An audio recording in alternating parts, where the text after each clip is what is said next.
The historic fishing village of Leigh-on-Sea sits at the mouth of the Thames estuary. During the summer months, the cobbled streets of the Old Town, as it's known, and nearby Two Tree Island Nature Reserve burst into life as thousands of locals and visitors arrive to soak up the atmosphere of this picturesque historic area. Leigh Old Town is particularly popular with artists and photographers, many of whom have made the town their base. Tucked away just off the high street is the cobbled passage known as Alley Dock. Here, amid the constant noise and activity of the town's shipbuilders, yacht chandlers and slipways, is the studio of John Adams, a practising artist for over 40 years.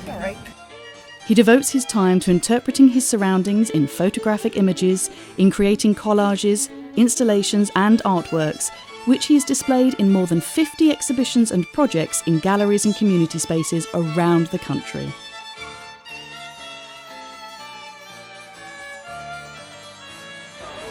Today, he's exhibiting a selection of his art at the Grade 2 listed West Greenwich Library in East London. You know, here we are in Greenwich, which is a lovely spot. You know, Greenwich Library, Greenwich on the Thames, and of course not far from here really, as you go along towards the sea, is Leigh-on-Sea, which is where I work. I've had several studios all around Leigh-on-Sea and Southend. So I have a container there that's part of a shipbuilding or ship repairing yard. You know, it's a small container, but it's handy because I can open the doors when the weather's nice, and you know, invite people in to have a look at stuff, and then continue my work. My earliest artistic ventures were in the area of cinema and theatre and film, and for example I worked with the Marionette Theatre for several years when I was young, and you know, that was a great introduction to an artistic arm of theatre itself, and I made puppets, I made marionettes, I operated them, and every weekend we used to give a show of one sort or another. But the idea of art being, you know, a composite of so many things, you know, what is art? It's theatre, it is cinema, it is puppets, it is collage, it is montage, boxes, assemblages, all of that, you know, kind of pulls together into the creative outlet. And you know, I started making boxes at an early age, but you know, they were all influenced by the things that I experienced, you know, the books that I read, the science fiction that I read, the horror stories, the films, the old black and white films, even you know, the early Doctor Who on television. You know, all of those things had very strong influences on me, and I think now at the age of 73 or whatever, you know, you can look back and you look back at the journey that you've taken, and I don't think you always realise at the time what is actually happening. But of course, on that journey, you stop off at lots of different stations on the way, you know, and as I began to do and take on photography, for example, and taught myself photography, and then doing a degree in photography and exams in photography, and then teaching it, all of that it added to the pot, and therefore you end up after X amount of time having experienced so many things. And so I've called this exhibition Theatres, because it's like lots of theatres, lots of snapshots of all the things or some of the things that I've done and experienced over the years. And I thought theatres summed it up quite nicely, because each box, each image is like a small theatre in a sense, and particularly the boxes, because you are looking into small theatres and scenes that I've conjured up using, photography or objects and so on.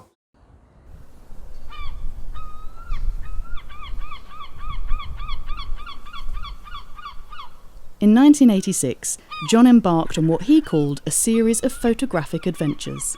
He started by documenting the areas around the Isle of Dogs and Wapping, capturing images of the old buildings and streets of the East End, just before redevelopment swept away so much of this historic part of London, leaving the area unrecognisable.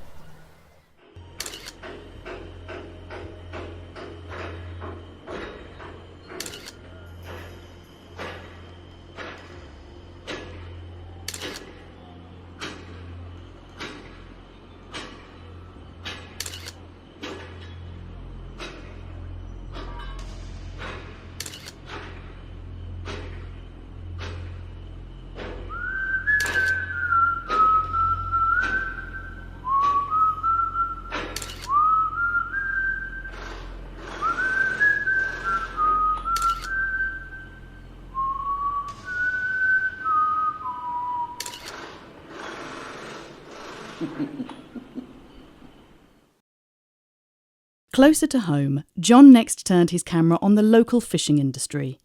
Shells was a unique documentary project about the Lee cockling industry between 1983 and 1985. He was fortunate enough to capture images before the industry changed radically, meeting and working with some amazing people, some of whom are sadly no longer with us.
Probably the most evocative of these photo adventures was after the show, which documented the Kursaal amusement park buildings on Southend's Golden Mile.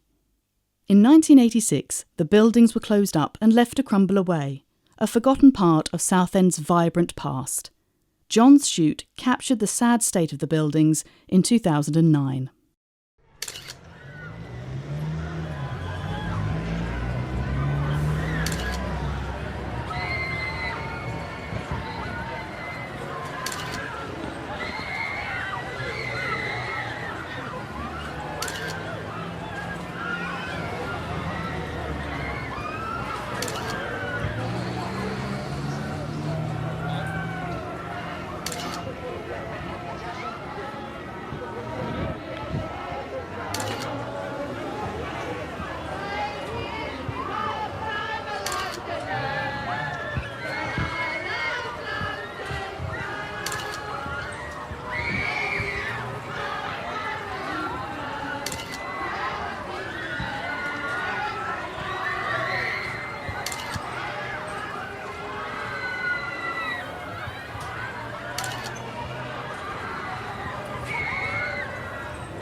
Often walked over there. again, you find all sorts of things over there, because Two Tree was once the town tip, and there was stuff flying around everywhere. But now it's just a beautiful nature reserve. So yeah, go over there, and lots of foliage. Never know what you find, and views of this area from Two Tree are interesting as well. Yeah, definitely. I mean, this whole area is interesting, and it's nice. You know, I know the studio is quite small, but it's a nice spot to be in.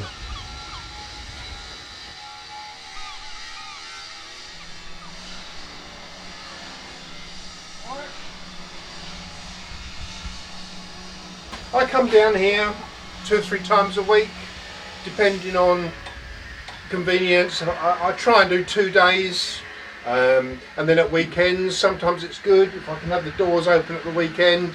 A lot of people come by and have a look at stuff, which is really nice. That's what I like about being here, you know, with the doors open. You know, people just come by and chat while I'm working, which is really nice.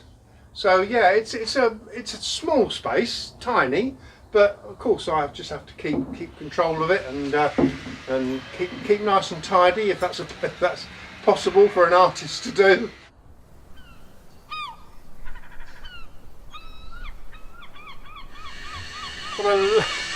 What a lovely piece of old wall, and this goes way back in history. You know, this part of the cobbled way, the old wall, the old stable door, goes way back into history. So I hang an old hook here, so I can hang a picture. And what a lovely background for this image. The first set of pictures I actually did of boats was actually looking at what I saw as a skyscape, because you had the sky with a horizon line and the grit and shell that was stuck onto the boat at the water line as a horizon and a landscape. And the more you look, the closer you look at the landscape, you see little lakes and slight tinges of blue in between the shell. They look like landscapes, and so I did what I call a triptych, and I moved along the boat, taking 3 successive images, so that they can be shown separately, or they can be shown as a triptych, where you see the length or part of the length of the boat.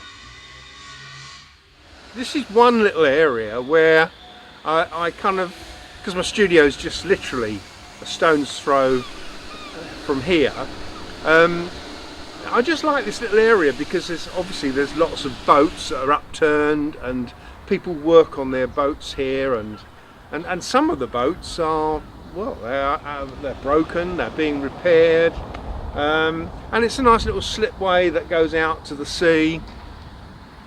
But one of the things that I looked at, or I started to look at, was the surfaces of some of these boats, and all the paint is really, is cracking, peeling, and there's a lot of age stuff going on, and it kind of fitted the documentary approach to some of my work, really, because by photographing the surfaces of these boats, it's kind of like telling, I suppose, a bit of a story about the boats themselves.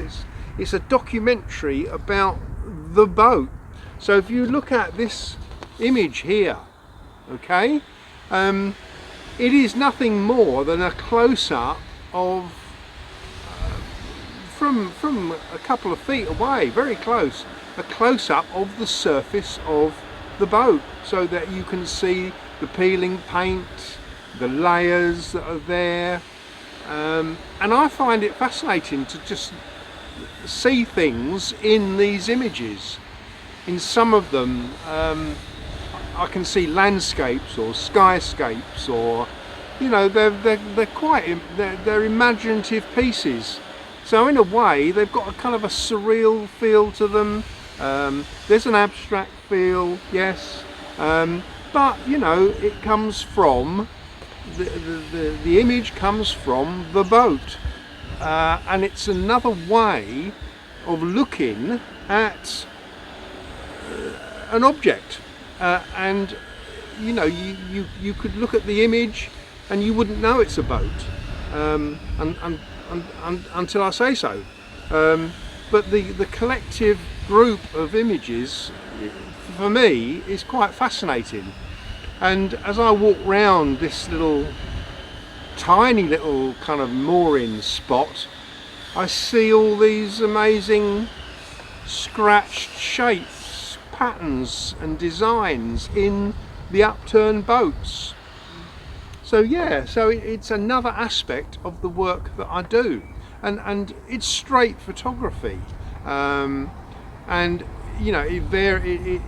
it's different to the collages and the sculptures that I do, but there are links between it all. I look for things that are just a little bit different and things that inspire me, and I say the surfaces and patterns that I see and the textures I see are just fantastic. I mean, look at this piece here. I don't know, it almost it could be seaweed, actually. It could be an image of seaweed on the beach, because it's almost, you can see seaweed in it. It's fantastic, and it's that green, got that green colour, and the patterns just happened. It's just happened like that. And here, I don't know, you could have it could be a plant. You've got a plant here, look. So,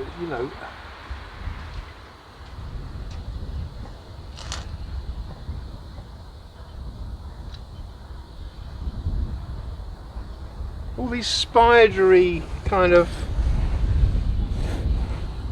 like vegetation. They're like spider webs. They're just amazing patterns, amazing shapes. And it's very simple. There's nothing complicated about it, but I just like to capture these things, and I do do some manipulation on here. Don't change a whole lot. Perhaps a little bit of contrast, brightness.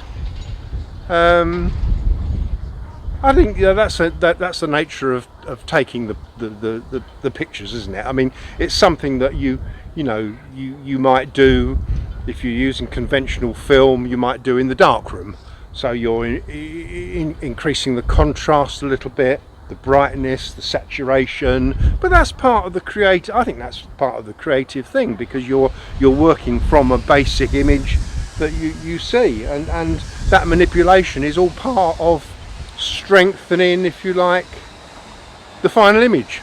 Yeah. This is the scratchings and striations on an old boat, and I see this. I saw a landscape, and I call it the Mountains of Madness, because it kind of these things have references, don't they? And things remind you of all sorts of weird stuff. But this reminds me of an H.P. Lovecraft story called At the Mountains of Madness, and that's why I've called it that. I don't have to give them names. Some of the images don't have names, but then sometimes I look at something and something else springs to mind. A title comes to mind from a reference. It could be from something years ago, but this was very strong for me. This landscape in this desolate kind of almost Arctic landscape, yeah, with mountains in the distance. I just saw that straight away.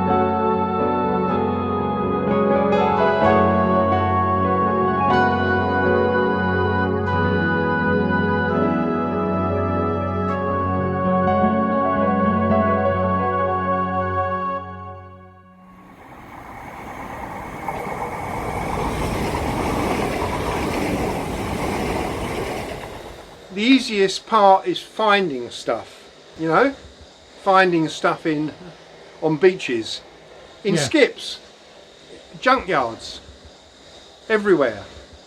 But in the putting it all together, yeah, it does cost money.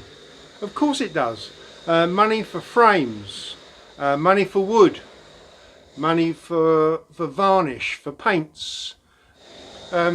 Sometimes when you have an exhibition coming up, yeah, there is an outlay, a bigger outlay, and you don't know whether you're going to sell anything or not. I do it because I love it, because I have to do it. That is my creative outlet. Always has been, and I've been fortunate enough to be able to teach what I do.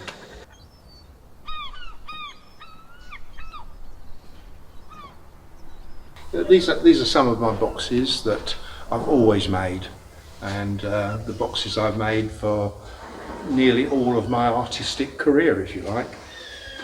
Having been inspired by just one man, that's Joseph Cornell, the great New York artist who made boxes, also made films and collages.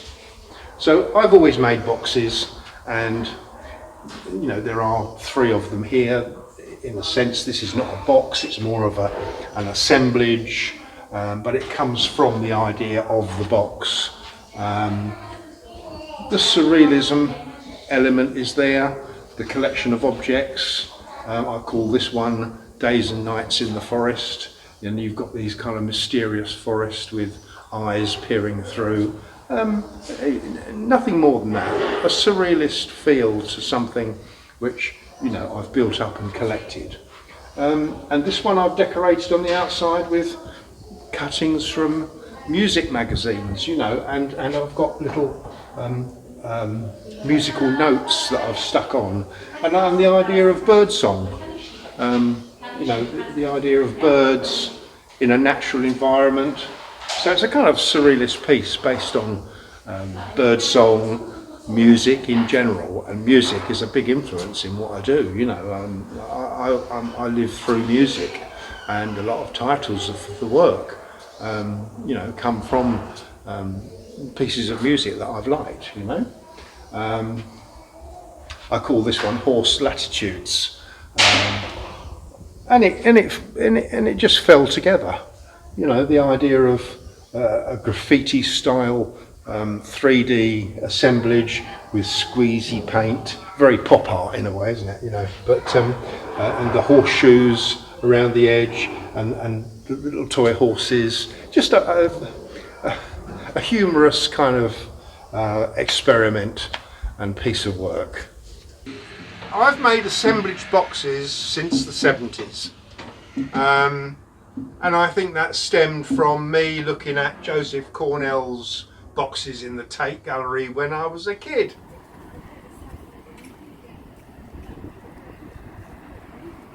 You know, like all beaches, when the tide's out, you find stuff. And I spent quite a long time here, just going along the shore.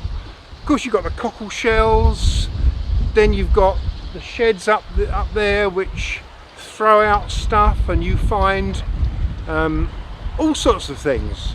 So I decided to, instead of photographing them, put them together as again a collage, and it fitted the kind of assemblage boxes that I do, but these don't have a box. They are mounted as a collage in a way. So here's a piece that an old flattened tin can, simple as that, just found on the beach further up, a piece of driftwood, and I mounted it on an old piece of canvas. I just like the ripples in the tin as it was flattened. Beautiful sort of lines going on in here, and this kind of like formed almost like a ledge for a pot to sit on. And the background, pure crushed cockleshell. So it makes this piece again a documentary of where I work. Everything found, you know, within meters of where I work. Here's another piece that again is found objects. Not all found on the beach necessarily. Yes, the piece of wood almost looking like a boat, or the hull of a boat with a screw coming out there with its peeling paint on the surface, and an old ship probably found in a skip or picked up in a boot sail, and some starfish again found on the beach, obviously dried or beginning to dry, so I've taken them to the studio, dried them out further.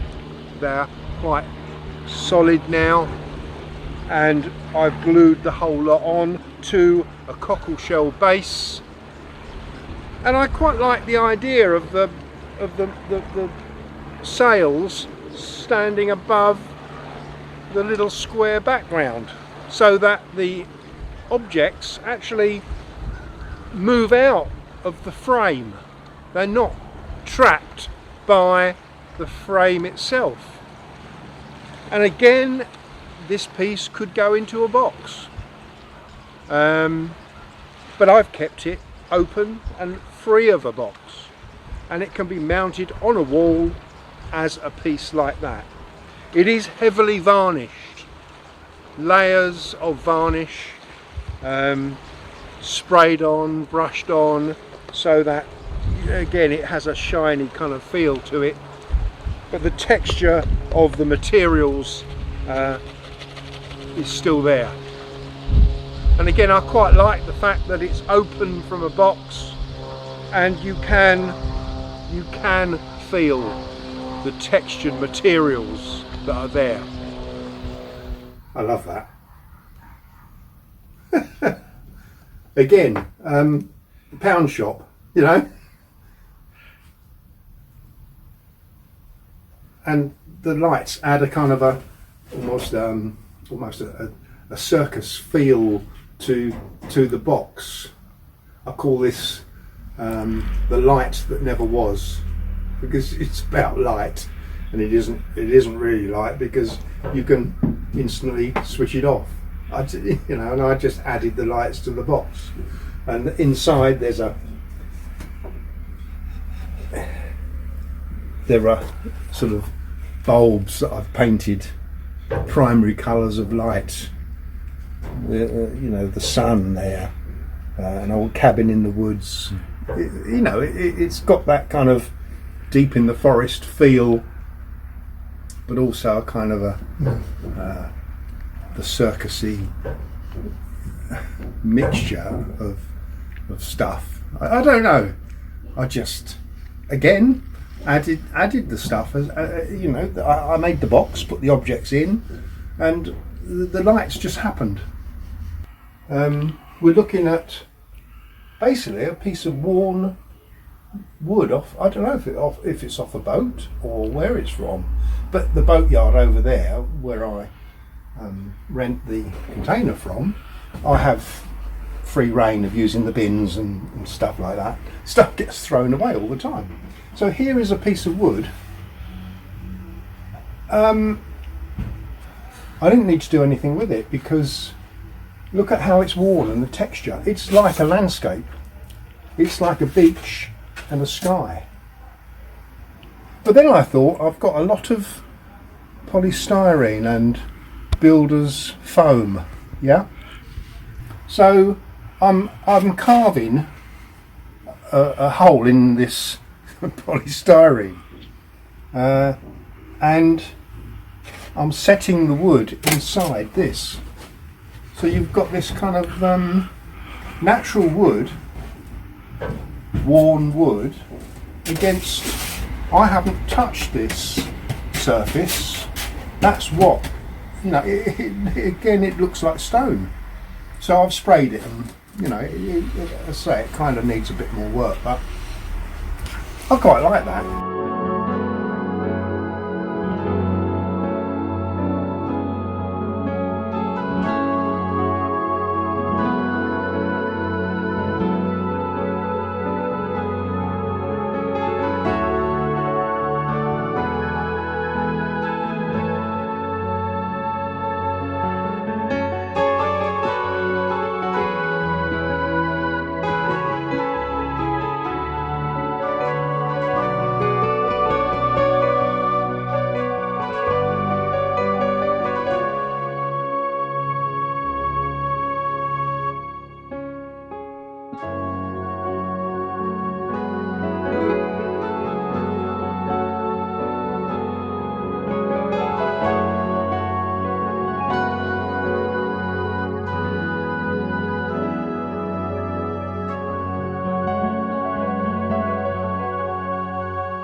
In the artwork developed from the boxes that I still make, and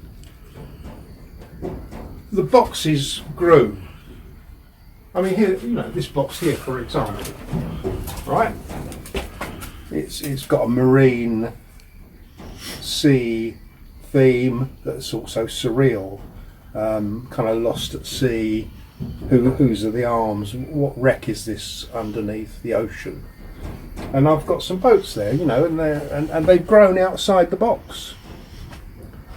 So the box isn't that restrictive, and that's what happened. You know, I found that things could grow outside the box, and one or two of them got very large. And I think artists work with their resources, don't they? And I can't keep this stuff so large. And I looked at the work of a New York photographer called Laurie Nix, and Laurie makes installations just like this, but bigger. They're much bigger. And she then photographs them, and the final photograph is the artwork. So the digital image is the piece of art. So obviously I am interested in the three-dimensional feel of it when it is on. But that's the problem with all. No, it's not a problem, but that's the issue with all photography. How do you achieve depth? You know, you do it with lighting, you do it with shape, you do it with the construction. So the depth of it isn't the biggest issue, because it just happens. It happens in the way that the whole thing's set up. You know, if something in this installation it doesn't appear as I want it to, I would add some lights. You know, so the whole thing hasn't been lit yet. I will use a mixture of natural light and small lights wherever necessary. So that depth is built into the way I see it, into the image. I mean, but there are lots of other ways of looking at of actually looking at this in 3D. You know, printing layers of perspex, and you know, it's an infinite number of possibilities in how that's photographed. I read a ghost story, or I suppose it's called a horror novel or a sci-fi novel, you know, which was about a house that somebody turned into a ghost house, you know, for the children, and who invited people in. And I was quite taken with this novel,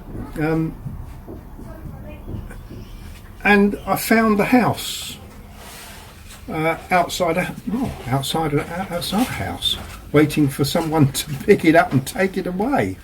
And I thought, that's lovely, I'll use that, I'll use that as a basis for my installation. So I picked it up, put it in the car, brought it back here, set it up, and then started to work with the rooms and the surroundings. I don't say this means that or this means that. The shells are from a book on shells. I will probably use some natural shells in there as well. The background comes from all my background and all the things that I've seen. The science fiction films I've seen.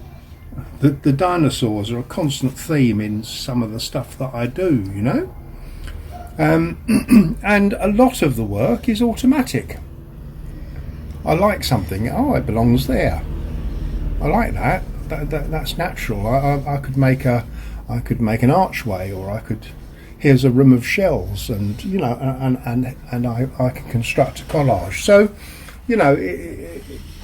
it's a feeling that I get for the collection of stuff, and I will be walking around and I will see something else that I think, that'd be great in the house. What am I going to cover the floors with? Sand? Am I going down the beach to get some gravel and some cockle shell and put there? And this will grow. At the moment it's very raw. But as it builds, it becomes a place. I have this feeling about what it's going to look like. And I don't come along and structure everything that I do. I may not touch this for a few days. And then I'll spend half an hour looking at what I've done so far. But I'm working on a series of these. It's based on this one, I know it's all wrapped up. This one that the image actually went into the one that went into the Guardian newspaper. It's called Into the Garden, it's an installation based on a garden, a figure coming out into the garden. When this comes down and it's finished, I'd like to think I could finish this fairly soon now, and then I'll set the next one up. So I've got themes, ideas in my head. I know where I'm going to start because, excuse me, when this is taken away, you start with a blank canvas. Yeah, and it'll be the first time that I've kind of, had a set of the installation pieces, which I quite like doing because they grow over a period of time, and I just add when I come in, and then I spend a couple of hours looking at it and developing it, and yeah. I call this one Into the Garden, Live the Dream, and it's my latest piece that was set up in the studio on a tabletop using all sorts of objects and backgrounds, and gradually takes about 2 months, perhaps 3, to get arranged and set up, all based on an old tin of paint. And I had this for ages, and the paint had solidified as it poured out, and I really like that. And I also like the title, Live the Dream. £5 for a tin of paint called Live the Dream. So I thought I'd use that as a basis. This was an old piece of a post that was embedded in Limehouse Basin. You can see the point that actually went into the water and the bed of the dock, and all sorts of other things. I like the idea of, the paint, the red paint, and the lava flowing at the time when all the dinosaurs were disappeared or exterminated.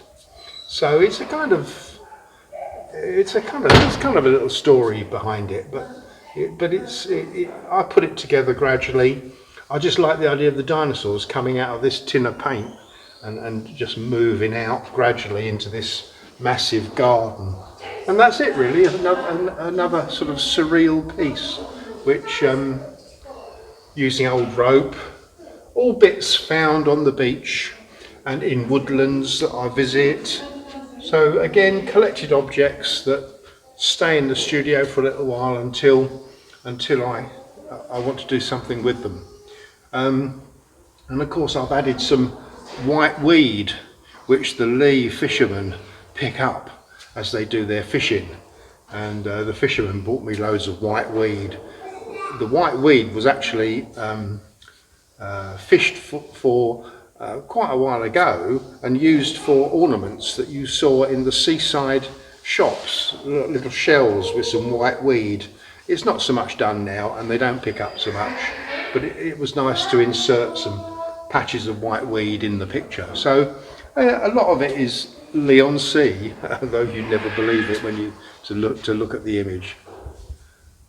Well, what we've got here, a friend of mine walked in to my work area one day and said, what do you think about this box of stuff? And it was a dirty old box, old cardboard box, all dusty. I opened it up, and inside the box was a whole collection of stuff. There were old cigarette packets, some tickets for a cinema, and the tickets were actually for a film that is very famous, called The Four Horsemen of the Apocalypse. We've all probably heard of that. And there were some tickets. There was also a canister for film, and I've got some actually film that was inside the canister. And I kind of thought I'll put it together and make it like an old cinema, because the cinema that this stuff was found in was called the Rivoli Cinema. And the Rivoli then turned into a theatre a few years ago, and now has been knocked down. So the Rivoli Cinema is no longer there. So in a way, you've got a piece of history. Okay.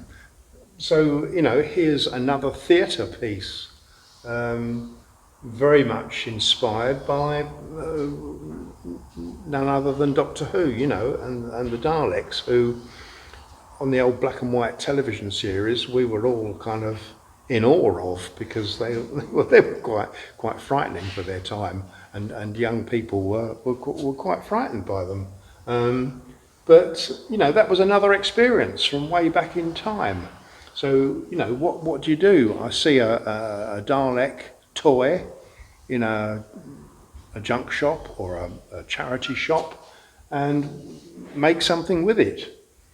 Took the top off and added another quite sinister comic book creature that sits inside the old Dalek shell. I call it car trouble because I thought of the idea of, here's this creature in a car, that is an old Dalek. And other interesting pieces, shells, cockle shells from the beach where I live, all sprayed and added. And here, the metal turnings from a man who worked opposite my studio in a metalworking shop as part of the boatyard. And when he turned he made parts of engines for boats and all sorts of things.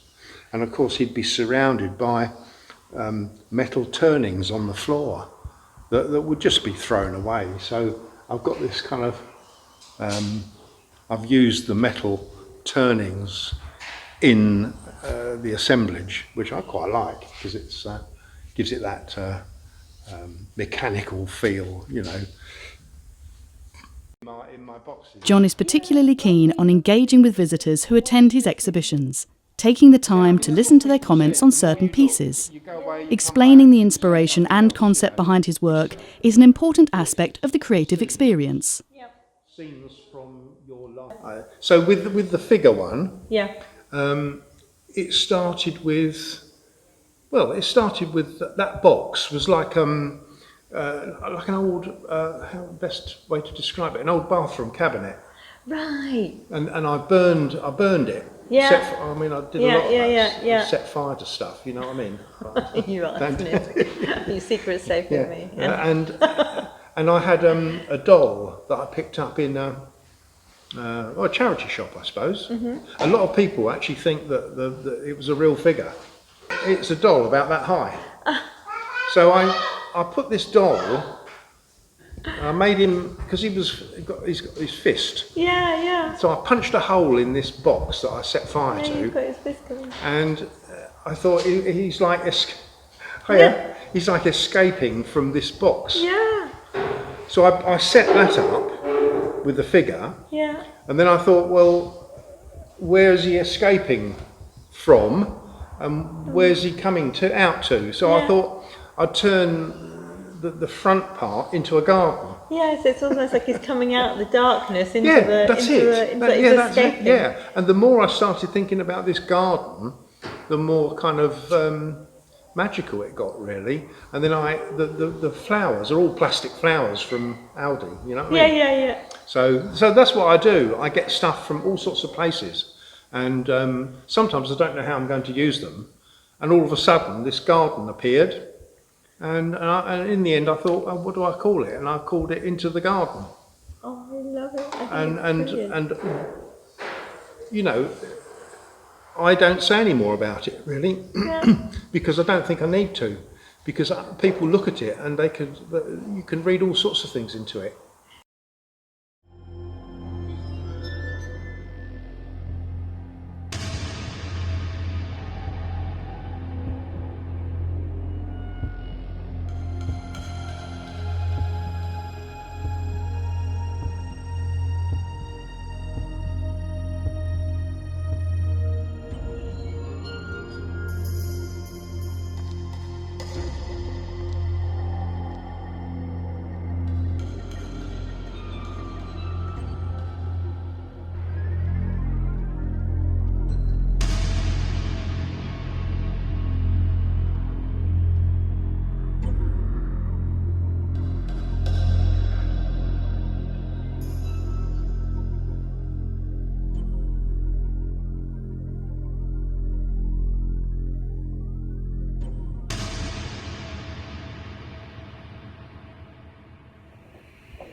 All artists are potential teachers.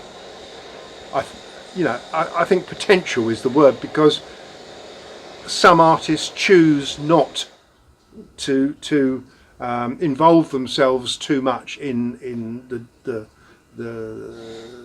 teaching of what they do, whereas others are only too happy to show people how they do things. You know, I think it comes down to the individual, doesn't it? I think really at the end of the day, to me, I guess I had the skills of communicating with groups of people. If I didn't, I don't think I would have. I would have taught. I would have done something else. So, you know, the whole package, when you unravel it, it contains lots of elements, doesn't it? Being an artist, having the skills to teach, and extending those things and developing those things. And you know, you don't have to do that. You don't have. It depends on you as a person, and I think that's what it boils down to, the individual. And this is how I've done it. This is how it's worked for me. And now I can do my own work, having retired from mainstream teaching, but I still have the opportunity on occasions to deliver and talk about my work. And that's another thing, isn't it? You know, people don't always like to talk about their work. And there are some things about my work that I don't think is necessary for me to talk about, because I do a picture and I can't always explain what I've done. And I don't think I need to explain that to other people, because sometimes people have looked at my work and they've seen things in my work that I would not have seen. And they look at it from a different angle, and that's how you look at art, isn't it? You know? But I'm happy to talk about many aspects of what I do, because that's how I work.